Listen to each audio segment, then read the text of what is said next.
Hey guys, Dan Healy here from the Miami Heat UK. Hope you're all well.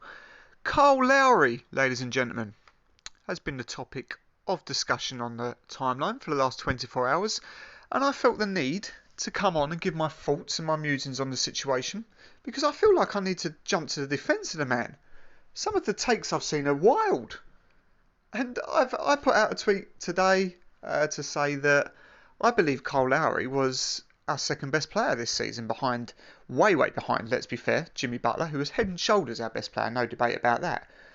But I think some of you are just forgetting how important this man was. I don't know whether or not you're looking at his contract, whether you thought he was going to give you more offensively, or whether you're box score watchers. I'm not really sure what it is, but I felt like I needed to come on here and get a few things on my chest because, when I say second best, some of you might say, well, Bam Adebayo, Tyler Herro, they were ahead of him, and I'm not so sure. Bam, debatable.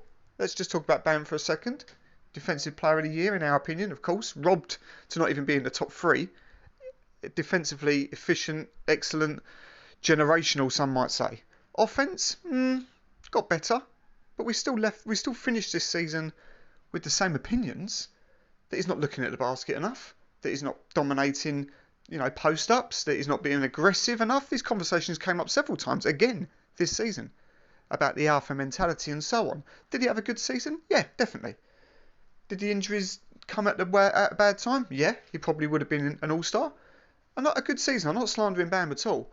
But, I don't think it's outrageous to say that Kyle was our second best player. Tyler Herro, for example, some of you were saying he was maybe our second or third best player. Again, I don't buy that. Tyler was brilliant in his role this year. We couldn't have finished really where we were without that offensive punch off the bench. He led that bench unit brilliantly. He became more rounded as an offensive player. But defensively, again, he was horrific. Absolutely horrific. He was sort of bottom 10% defensively. And I don't see that ever getting better. He might be able to improve slightly that side of his game, but he's always going to be a one-way player. And there's nothing wrong with that. He's a good player. He'll continue to progress. He's young enough to be able to do that. But again, I come back to Kyle, and I just don't know why. I feel like people are just forgetting how important he was, especially in that period without Bam and Jimmy Butler. We would not have been a one seed without that contribution from Cole. He marshalled that team when those two are out.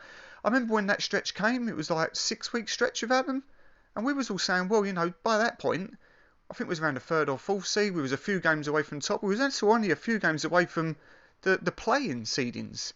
And I remember saying, look, if we can just hold on to where we were, that would be good. But we improved without those two players. He was our primary ball holder and facilitator. He orchestrated a very offensive offense during that time. He pushed the pace. He sets every play. He leads the league in charges drawn by a landslide.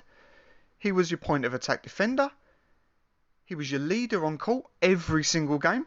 And even when he was out injured, he was a coach to every single young player and developing them when out injured, when on the bench. He was coaching for everything. He sees everything that's going on the court. And yeah, of course, it's a collective effort. Gabe Vincent was brilliant during that stretch. So was Max Strus. So was Caleb Martin. So was PJ Tucker. They all done their job.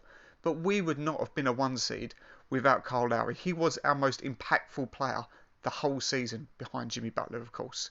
And I just feel like it gets forgotten so easily.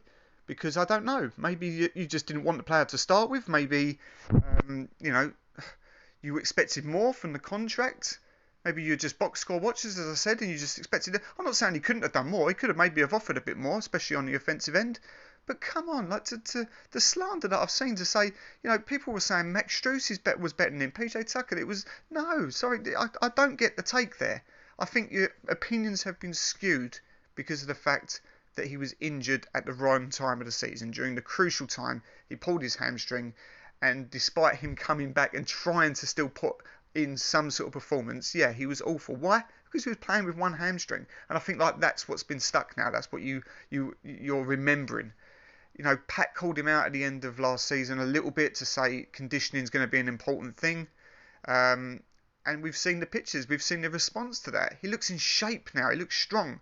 And although, of course, I would do a deal to trade him out for a KD or even a Donovan Mitchell, if the worst comes to the worst and we end up with an in shape and ready to go Kyle Lowry again, you won't hear any complaints from me. We will still be a threat next year. I just felt like I needed to come on and jump into the defence of Kyle Lowry because he was brilliant. Second best player, in my opinion. Am I wrong? Tell me. Let me know in the comments.